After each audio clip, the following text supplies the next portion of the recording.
Simple জিনিস। সমতল নিঃসরণ গ্রেটিং সম্পর্কে সত্য নয় নিচের কোনটি? ওকে, তাহলে সমতল নিঃসরণ গ্রেটিং সত্য নয় কোনটি? আচ্ছা, সত্য নয় বাইর করবো, কিন্তু প্রতি সেন্টিমিটারে প্রায় 5000 থেকে 6000 পর্যন্ত দাগ থাকে। ইয়েস, প্রতি সেন্টিমিটারে 5000 থেকে 6000 পর্যন্ত দাগ থাকে, একটা মুখস্থ ডেটা বইতে আছে।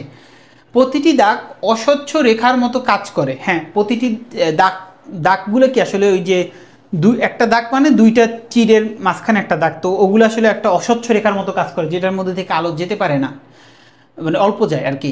প্রতিলিপি গ্রেটিং এক ধরনের নিঃসরণ গ্রেটিং। হ্যাঁ, প্রতিলিপি গ্রেটিং এক ধরনের নিঃসরণ গ্রেটিং, এটা আমাদের মুখস্থ ডেটার মধ্যে পাবা। ওইখানে তোমাদের বিভিন্ন টাইপের গ্রেটিং টেটিং নিয়ে কথাবার্তা বলা আছে, যে গ্রেটিংয়ের ইটার নিচে মানে ওগুলোর বৈশিষ্ট্য দেওয়া আছে। আর গ্রেটিং ধ্রুবক লেখছে 1/a+b। তো গ্রেটিং ধ্রুবক কিন্তু 1/a+b না, গ্রেটিং ধ্রুবক হইল a+b।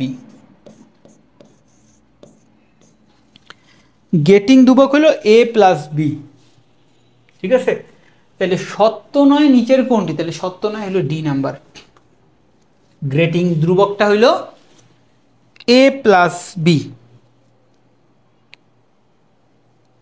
বা এইটাকে, আচ্ছা যাই হোক, তাহলে বোঝা গেছে তো। এগুলো হলো একটু মুখস্থ পারা। হয়তো বলতে পারো যে ভাইয়া ওই যে এই ডেটাগুলো আসলে কোথায় আছে? এই ডেটাগুলো প্রত্যেকটা আমাদের যে 3টা টাইপের জিনিস তোমাদের বইতে বর্ণনা করা আছে, ব্যতিচার, অপবর্তন আর গ্রেটিং, সমতল গ্রেটিং। তো এই প্রত্যেকটার ফলে কিছু বৈশিষ্ট্য দেওয়া আছে, যেমন অপবর্তন ঘটার জন্য এই এই জিনিসগুলো ফিল করতে হয়, এইটার জন্য এই জিনিসগুলো ফিল করতে হয়, ওইটার জন্য এই জিনিসগুলো ফিল করতে হয়। তো এই জিনিসগুলো আমাদের একটু বৈশিষ্ট্যগুলো একটু ভালো মতো পড়তে হবে।